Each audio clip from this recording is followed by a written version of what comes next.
சரி. அனைவருக்கும் அஸ்ஸலாமு அலைக்கும் வரஹ்மத்துல்லாஹி வபரகாத்துஹு. அனைவருக்கும் வணக்கம், குட் ஈவினிங். நான் கொஞ்சம் பேசுறது கிளியராக கேட்குதுன்ட்டு கொஞ்சம் கன்ஃபார்ம் பண்ணுங்க, சரியா? அடுத்தது கிளாஸுக்கு இப்போ விளங்கு தானே, ஒரு 12 13 பேரும் தொடர்ச்சியாக வருவாங்க. அது எப்போவும் தான். மித்தாக்களை பற்றிலாம் கவலைப்பட தேவையில்ல. வந்தவங்க எனக்கு மெசேஜ் போட்டால் இனி தனிப்பட ரெக்கார்டிங் கிடைக்கும், சரியா? வராதவங்கள கவலைப்பட தேவையில்ல. அது அவங்களுக்கு படிப்பு முக்கியமாண்டா அவங்க வருவாங்க. நீங்கள் மற்ற படிச்சுக்கிட்டீங்கன்னா சரி. ரைட். இப்போ இதில் நாங்கள் பார்க்க போகிற பகுதி வந்துட்டு இந்த அரசியல் கருத்தியல்னு சொல்ற ரெண்டாவது பகுதி நாங்கள் இன்றைக்கு பார்க்க போறோம், சரியா? அரசியல் கருத்தியல் அல்லது சிந்தனைன்னு சொல்லலாம். சிந்தனை.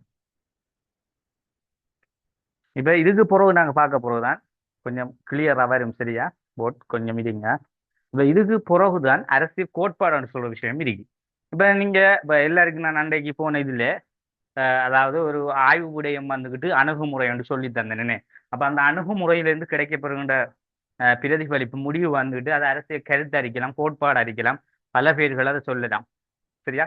அப்ப இங்க என்ன விடயம் வேண்டாம், இங்க அந்த வேறுபாடு ஒன்று இருக்கு, அதை நாங்க முதல் புரிஞ்சு கொள்ளணும்.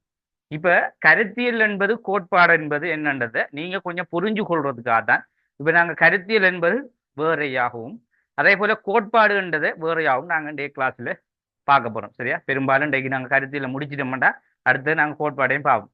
அப்ப இதுல என்ன வேறுபாடா இருக்காண்டா, நாங்க ஒரு ஆய்வு செய்கிற ஒரு விடயத்தை தான் அணுகுமுறை என்று சொல்றோம்.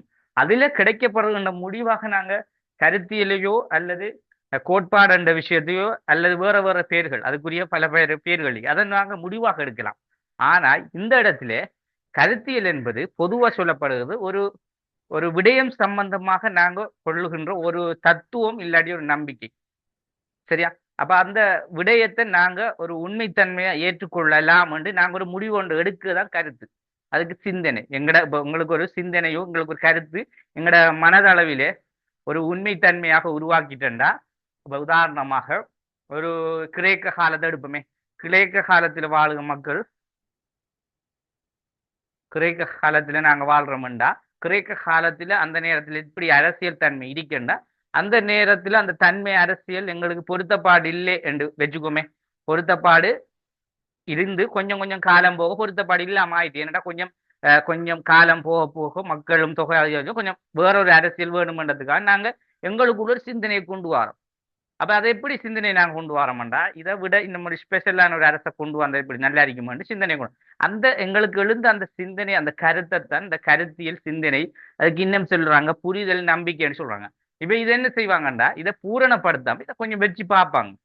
இதை வச்சு இந்த கருத்து ஒன்று நமக்கு ஏற்பட்டுட்டு இதை கொஞ்சம் வச்சு என்ன செய்யறோம் நாம எல்லாருக்கும் ஏற்றுக்கொள்ளலாம்ன்றதை முதல் நாங்க மக்கள் மத்தியில இதை கொஞ்சம் இப்படி கருத்து இருக்கு இதை தெளிவுபடுத்துவாங்க. அப்ப இது ஒரு முறை, இதான் கருத்தியல்னு சொல்றது. அப்ப ஒரு விடயம் சம்பந்தமாக எழுந்த ஒரு கருத்தை அல்லது ஒரு சிந்தனையை அல்லது நம்பிக்கை புரிதலை கொண்டு செயற்படும் ஒரு விடயம் தான் அரசியல் கருத்தியல். இப்ப இதுல இதுல இருந்து முழுமையான ஒரு விடைய வர்றது அந்த கோட்பாடு. அது கோட்பாடு எப்படின்னா, இதே இந்த கருத்தியல் இந்த புரிதல் இந்த சிந்தனை என்ற விடயத்தை முழுமையா ஆய்வு செய்யறது. இப்ப நான் சொன்ன மாதிரி இந்த கிரேக்க காலத்திலேயே என்ன செய்யறாங்க, இந்த அரசியல் எங்களுக்கு பிடிக்கலைன்னா நாங்க ஒரு புது ஒரு கருத்தியலை கொண்டு வந்துட்டோம்.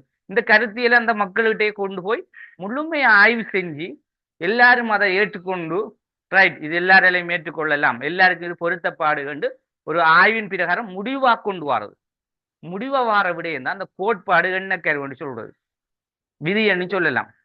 அப்ப இது என்னன்னா ஃபைனல் பண்ணி இனி இதெல்லாம் கிளியர், இதான் ஃபைனல் ஃபைனல் முடிவு தான், இது நாங்க ஏற்றுக்கொள்றோம், இதான் இனி எல்லாருக்கும் இந்த அரசு தான் எல்லாருக்கும் நாங்க தொடர்ந்து பேண போறோம், இப்படி ஒரு கருத்தை கொடுக்குது. அப்ப இதை கோட்பாடுன்னு சொல்லுவாங்க. அப்ப இதுல ரெண்டு பகுதி. எப்படி அரசியல் கருத்து என்பது ஒரு விடயம் சம்பந்தமான ஒரு புரிதல் ஒரு நம்பிக்கை உண்மைத்தன்மையான ஒரு விடயத்தை கொண்டது. ஆனா இதே விட கோட்பாடு என்பது ஒரு விடயம் சம்பந்தமாக ஆய்வு செய்து அல்லது ஒரு விடயம் சம்பந்தமாக நாங்க என்ன கற்றுக்கொண்டு அதுக்கு தீர்வு காணுகிறது, முடிவு காணுறது. அப்ப இதை விட இது கொஞ்சம் டிஃப்ரெண்டா இருக்கு. எப்படி டிஃப்ரெண்டா இருக்கு கோட்பாடு? அதாவது நாங்க இப்ப சொல்ற விஷயத்த நாங்க மக்கள் பொதுவா நாங்க ஒரு சின்ன நோமல் ஒரு ஆய்வு செஞ்சு முடிவெடுக்குது உண்மையை கண்டுபிடிக்க. ஆனா இது முழுமையான ஒரு ஆய்வை மேற்கொண்டு சரியான தீர்வு இதான், இதான் இதுல உண்மையான வடிவம், இதான் சரியான தீர்வு என்று ஃபைனல் பண்ணுங்க. அப்ப அதைத்தான் அந்த கோட்பாடு. அப்ப கோட்பாடுக்கும் கருத்தியலுக்கும் கொஞ்சம் வித்தியாசம் விளங்கிக்கணும். சரியா? அப்ப எல்லாத்துக்கும் ஒரு உண்டு சக்தி இந்த அணுகுமுறைன்னு சொல்றது. அப்ப இதையெல்லாம் நாங்க செய்யறதுக்கு ஒரு பகுதியா இந்த ஆய்வு முறை என்று சொல்றது அணுகுமுறை பகுதி. அப்ப இந்த அடிப்படையில தான் இதுகளுக்குள்ள உள்ள தொடர்பை சொல்றேன். அப்ப அணுகுமுறைக்குள்ள உள்ள தொடர்பையும் கருத்தியல் சிந்தனை என்ற தொடர்பையும் கோட்பாடு என்று செல்ற இந்த தொடர்பையும் பாருங்க. கொஞ்சம் கொஞ்சம் வித்தியாசம். இப்ப அணுகுமுறை என்பது ஒரு ஆய்வு செய்கிறது. அப்ப ஆய்வு செய்கின்ற விடயம் ஒன்று தேவையே. அந்த விடயம் தான் இந்த கருத்தியல் விளங்கணும். இப்ப நாங்க ஒரு விடயத்தை ஆய்வு செய்ய போறோம்னா அந்த விடயம் என்னன்றது எங்களுக்கு தெரியணுமே. அதான் இந்த கருத்தியல். சரியா? அப்ப அதை கொண்டு நாங்க ஆய்வு செய்யும். அப்ப ஆய்வு செஞ்ச முடிவு என்ன? ஃபைனல் என்ன வரப்போகுது? கோட்பாடு வரப்போகுது. என்ன கரு இதான் அதுக்குள்ள அந்த தொடர்பு. சரியா? இந்த தொடர்பை வச்சுதான் நாங்க அரசியல் அணுகுமுறையிலே அரசியல் கருத்தியல்ல அரசியல் கோட்பாடு விஷயத்தை நாங்க 3 பாகுபாடா பார்க்கணும். இதுல பாருங்க, பொதுவா அந்த பெண்ணியல்னு சொல்றது 3க்குள்ளேயும் பார்க்கலாம். பெண்ணியல் என்ன அணுகுமுறைக்குள்ள இருக்கி, பெண்ணியல் வாதம் கருத்தியலுக்குள்ள இருக்கி, பெண்ணியல் கோட்பாடு. அப்ப அது எல்லாத்துக்கும் அதே மாதிரி இந்த சம உடைமை வாதம் இந்த என்ன சொல்ற அரசியல் சார்ந்த கோட்பாடு எல்லாம் எல்லா பகுதிக்குள்ளும் அதை கருத்தியலாம் பார்க்கலாம். சம உடைமை வாதம் என்றும் பார்க்கலாம். சம உடைமை கோட்பாடை பார்க்கலாம். அதே போல அதுக்கு அணுகுமுறை என்று சொல்லக்குள்ள பொருளாதார அரசியல் பொருளாதார அணுகுமுறை அந்த அணுகுமுறை கூட பார்க்க. அப்படி ஒவ்வொரு விடயத்தையும் ஒவ்வொரு தனிப்பட்ட ரீதியாக அணுகுமுறை கருத்தியல் கோட்பாடோ தனிப்பட்ட ரீதியாக இருந்தாலும் அதுக்குள்ள ஒரு நெருக்கமான தொடர்பு ஒன்றை நாங்க பார்க்கலாம். சில விடயங்கள் 3லையும் பொருந்துற மாதிரி வரும். இப்போ பெண்ணியல் வாதம் எல்லாம் 3லையும் தொடர்பட்டு வரும்.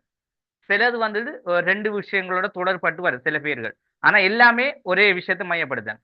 இப்ப சம உடைமை வாதம் வந்துகிட்டு சம உடைமை வாதத்திலையும் வந்து சம உடைமை கோட்பாடும் வந்தாலும் அணுகுமுறையில வரலையாண்டா அதுக்கு ஒப்போசிட்டானது என்ன? பொருளியல் அந்த விடயத்துல வரும். அப்ப இந்த விஷயத்த முதல்ல நீங்க விளங்கினாத்தான் நாங்க இந்த அரசியல் கருத்தியலோ சிந்தனை கொண்ட விஷயத்த நீங்க படிக்கலாம். இப்ப விளங்கிட்டு எல்லாரும் கிளியரா சொல்லுங்க பாப்போம். இது கிளியர் இல்லையான்னு சொல்றாங்க. கிளியரா? Right, okay. இப்ப நாங்க அரசியல் சிந்தனை அரசியல் கருத்தியல் இப்ப இங்க சொல்ற விடயத்தை நாங்க அடிப்படையாக கொண்டு பார்ப்போம். இதுல கருத்தியல் என்பது நம்பிக்கை புரிதலை அடிப்படையாக கொண்ட கருத்து குவியல் ஆகும். இது அரசியலின் பாதிப்பு செலுத்தும் அரசியல் செயற்பாட்டில் வழிகாட்டுவதற்காகவும் சமூகத்தில் அரசியல் கருத்துக்களை நம்பிக்கை கொண்டதுமான ஒரு கருத்து குவியல் ஆகும். அப்ப சமூகத்தில வந்துகிட்டு சமூகத்திலே ஒரு உயர்ந்தவர்கள், அதாவது சமூகத்தில் இருக்கின்ற பிரஜைகள்ல உயர்ந்த சில பிரஜைகள் இருப்பாங்க. அதாவது கல்வியிலேயோ, திரும்ப சொல்லுங்க, உங்களுக்கு விளங்கலையா? அம்தா ரைட், உங்களுக்கு விளங்கலனே. சரி, அவ ஒரு தரம் விளங்கப்படுத்த சொல்ற திரும்ப. ரைட், கொஞ்சம் திரும்ப திரும்ப சொல்லிட்டு இருக்கிறதே கொஞ்சம் கேட்டுக்கோங்க. சரியா? இப்ப அரசியல் 3 பகுதியா உங்களுக்கு போட்டு காட்டி விளங்கப்படுத்தணும். அணுகுமுறை, கருத்தியல், கோட்பாடு. சரியா? ஏனெண்டா இதை நாங்க போடுறோம்டா இந்த அணுகுமுறை கருத்தியல் கோட்பாடுக்குள்ள புள்ளையில் குழம்புற விஷயம் என்னண்டா எல்லாத்துக்குள்ளேயும் சில அரசியல் சார்ந்த இந்த கருத்துக்கள் வரும். உதாரணமா சம உடைமை எடுத்தா சம உடைமை கோட்பாடு, சம உடைமை கருத்தியல் அதுல வரும். ஆனா அணுகுமுறையில அது வேற பேரா பொருளியல் அரசியல் பொருளியல் அணுகுமுறை வரும். அப்படி அப்ப அதால கருத்தியல் கோட்பாடு 2 முண்டா இல்ல வெவ்வேறு எல்லாரும் டவுட் வருது தானே. அதால அது தீர்வு தானே இது. சரியா? இப்ப பாருங்க, உதாரணத்துக்கு நாங்க 3 ஒரே பகுதியில் இருக்கிற பெண்ணியல் அணுகுமுறையை எடுத்துப்போம். இப்ப இந்த பெண்ணியல் அணுகுமுறை வந்துகிட்டு இது ஒரு பெண்ணியல் சார்ந்த ஒரு கருத்தியல். என்ன கருத்தியல்? பெண்ணியல் சார்ந்த ஒரு கருத்தியல் வருது. பெண்ணியல் வாதம் பெண்ணியல் கருத்தியல் கொண்டு வராங்க. இந்த கருத்தியல்ல ஆய்வு செய்கின்ற ஒரு பகுதி தான், ஆய்வு செய்கின்ற ஒரு முறைதான், பகுதி இல்ல முறை என்று வச்சுக்காங்களேன். ஆய்வு செய்கின்ற ஒரு முறைதான் இந்த அணுகுமுறைன்னு சொல்ற ஆய்வு செய்கின்ற முறை. அப்ப இதை ஆய்வு செஞ்சுட்டு ஆய்வு செஞ்ச முடிவு எப்படி வரணும்? எல்லாராலையும் ஏற்றுக்கொள்ளக்கூடிய ஒரு முடிவு வரணுமா இல்லையா? அந்த முடிவு தான் இந்த கோட்பாடுன்னு சொல்றேன். அப்ப இந்த கருத்தியலை ஆய்வு செஞ்சு வார முடிவு என்ன? உண்மையான ஒரு முடிவு அறிக்கணும்னா அந்த முடிவை கோட்பாடு, எண்ணக்கரு, விதி என்று சொல்லுவாங்க. அப்ப வார முடிவு. அப்ப இப்ப இந்த அடிப்படையில தான் என்ன செய்யணும்டா இந்த அணுகுமுறைக்கும் கருத்தியலுக்கும் கோட்பாட்டுக்கும் ஒரு நெருக்கமான தொடர்பு இருக்கு. சரியா? இப்ப நீங்க குழம்பிக்க போடா அணுகுமுறை கருத்தியல் கோட்பாடு 3க்குள்ளேயும் ஒரே பேர் வருது. அப்ப 3 விஷயம் உண்டாண்டு அப்படி இல்லை. அப்ப 3ம் இதுல இருந்து நீங்க விளங்கணும் வெவ்வேறான விடயங்கள். இப்ப அணுகுமுறை என்றா ஆய்வு செய்கின்ற ஒரு விடயம். அப்ப எதை ஆய்வு செய்யற? ஒரு சமூகத்தில் ஏற்படும் ஒரு கருத்தியல் ஒரு சிந்தனை பற்றி ஆய்வு செய்கிறார். அப்ப அந்த விடயம் வந்துகிட்டு ஒரு ஒரு எங்களுக்கு ஒரு நம்பிக்கை கொண்டு வந்தா தான் அந்த விடயம் உருவாகும். எப்படி அது நம்பிக்கை வர சமூகத்தில் இருக்க மக்கள்ல ஒரு பிரச்சனையோடு தோன்றினா அந்த இடத்துல ரைட் இந்த பிரச்சனைக்கு ஒரு தீர்வு நாங்க ஒரு எண்ணத்துல எங்களோட சிந்தனையில ஒரு கருத்தை கொண்டு வந்துடும். இதை நாங்க என்ன நம்புறோம், மக்களுக்கு இதை நாங்க ஏற்றுக்கொள்ளலாம், இல்ல மக்கள் மத்தியில இதை என்ன செய்யலாம், புரிய வைக்கலாம். அதான் புரிதல்னு சொல்றேன். அப்ப இதையெல்லாம் கொண்டுதான் என்ன செய்யறாங்க, இதை ஆய்வு செய்யறாங்க. இதை ஏற்றுக்கொள்ளலாம்னா ஆய்வு செய்யத்தான் நம்ம அடுத்தது ஆய்வு செய்யற பகுதி அந்த அணுகுமுறை. சரியா? இப்ப அதுல ஆரம்ப காலத்துல கூடுதலாக இந்த தத்துவார்த்தம் என்று சொல்லக்கூடிய அணுகுமுறைகளை கொண்டு ஆய்வு செஞ்சாங்க நிறைய விஷயங்கள். ஏன் தத்துவார்த்தம் ஒரு உண்மைத்தன்மையான விடயத்தை கொண்டது.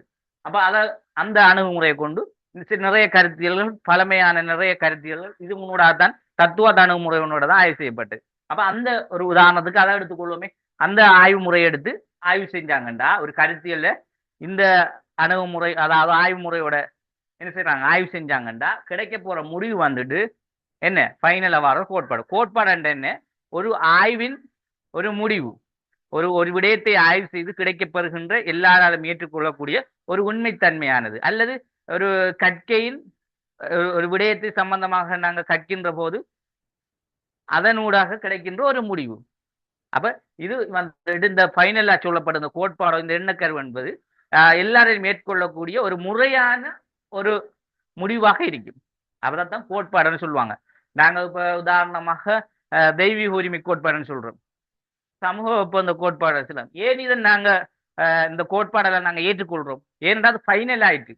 இந்த கோட்பாடு ஆரம்பங்கள்ல அரசுகள் இப்படிதான் இருந்த, அதுக்காகத்தான் இந்த தெய்வ உரிமை கோட்பாடுன்னு சமூக உரிமை கோட்பாடு இந்த கோட்பாடு இதெல்லாம் நாங்க தொடர்ந்து இந்த ஏற்றுக்கொள்ற காரணம் என்னன்னா இதெல்லாம் ஆரம்பத்தில இருந்தே இந்த விடயங்கள் நடந்தது சமூகத்தில்.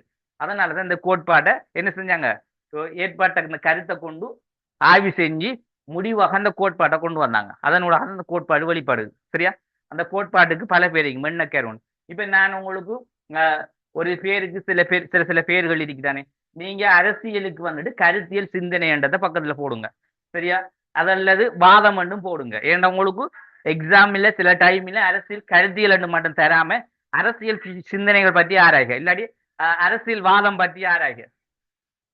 சரியா? நீங்க இந்த மூண்டையும் போடுங்க. மூன்றும் முக்கியத்துவமா மாறி மாறி வரலாம். அரசியல் கருத்தியலோ வாதமும் சிந்தனையும், அப்ப மூன்றும் ஒரே பேர். சரியா? அதே மாதிரி கோட்பாட்டுக்கு எண்ணக்கரு அதை விதிகள்னு சொல்லலாம். அதை நான் எழுதி விடுவேன். சரியா? கோட்பாடு பார்க்கலாம். இப்ப கிளியர் அவங்களுக்கு.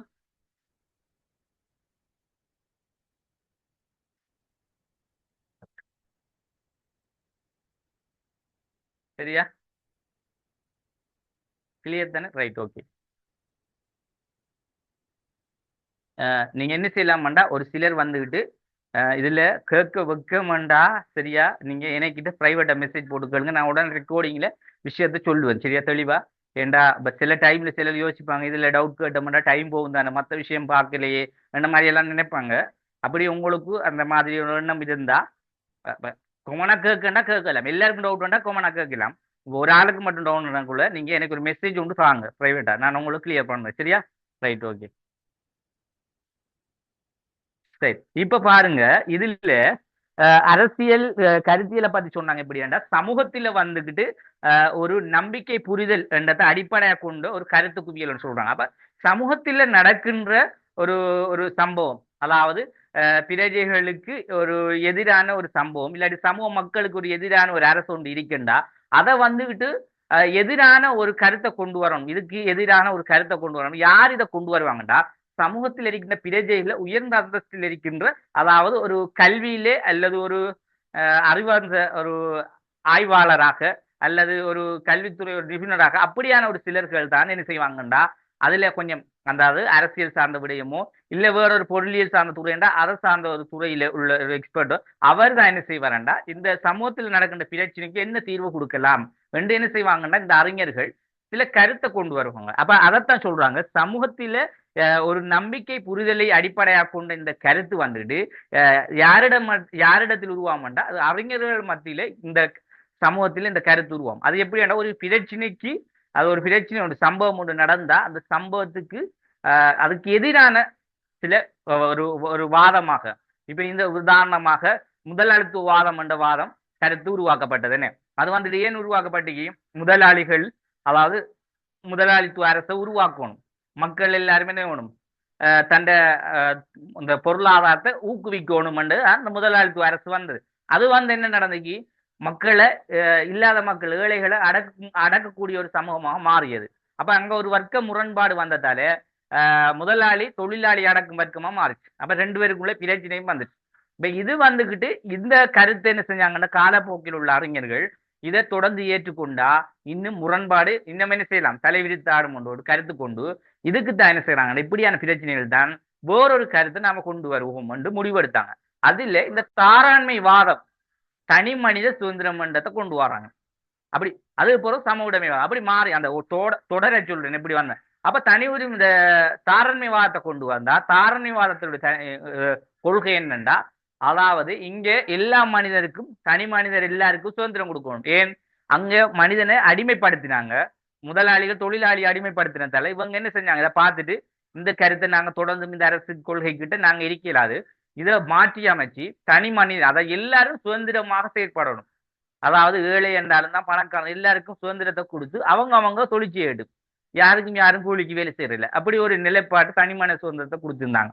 இப்ப இங்க வந்துட்டு இதால என்ன நடந்துச்சு, இந்த கருத்து இது வந்துட்டு சமூகத்துல முதல்ல என்ன செய்யும், இந்த கருத்தை கொண்டு வந்தா மக்களை முதல்ல இதை என்ன செய்வாங்க, ஓ ரைட் இதை நாங்க நம்புறோம், அது பிறகு இதை ஏற்றுக்கொள்வோம் என்று பார்ப்பாங்க. அது பிறகு இது தொடர்ந்து இதை ஆய்வு செய்யக்குள்ள இது ஏற்றுக்கொள்ளலாம்னா தொடர்ந்து ஏற்றுவாங்க. இப்படித்தான் அந்த கருத்தியல் என்பது சமூக மத்தியில அறிஞர்களால உருவாக்கப்பட்ட ஒரு விஷயம். சரியா? அதே போல பாருங்க, இன்னும் சில விடயங்கள் சொல்லப்படுது இங்கே. அரசறிவியலின் ஆரம்ப கால அரசியல் கருத்தியல் பற்றிய கருத்து தோற்றம் பெற்றுக்கொண்டது எனினும் 18ஆம் 19ஆம் நூற்றாண்டின் பின்னர் பிரபல்யம் பெற்ற அம்சம். அப்ப இந்த கூடுதலான கருத்தியல்கள் வந்துட்டு 18ஆம் 19ஆம் நூற்றாண்டு, நாங்கள் சொல்ற இந்த வாதம் எல்லாம் தாராண்மை சமூடமை வாதம் எல்லாம் இந்த 18ஆம் 19ஆம் நூற்றாண்டுகளில் தான் கூடுதலான வாதங்கள் பிரபல்யம் அடைந்தன. அதிலேயும் நம்பிக்கைகள் இலக்குகள் எண்ணக்கற்கள் ஆகியவற்றின் ஒரு தொகுதியாக கருத்தியல்கள் முக்கிய நோக்கமாக நெருசார்ந்த சிந்தனைகளூடாக மாற்றம் உருவாக்கப்படும். அப்ப இந்த கருத்தியல் வந்துட்டு ஒரு கொள்கையோட இருக்கு. இப்ப உதாரணமாக லிபரல் வாதம், அதாவது தாரணை வாதத்தை எடுத்தா அதுல கொள்கை என்ன, தனி மனித சுதந்திரத்தை வலியுறுத்துறது, இது அதங்களோட கொள்கை. அதே மாதிரி முதலாளித்துவம் என்ன, முதலாளித்துவத்துடைய அரசுல இது வந்துட்டு அந்த முதலாளிகளை ஊக்குவிக்கிறது, முதலாளிகளை உருவாக்குறதுண்டா அவங்களோட முழுக்க பொருளாதாரத்தை கட்டி எழுப்பி முதலாளி சமூகத்தை கொண்டு வர்றதுதான் அந்த கொள்கை.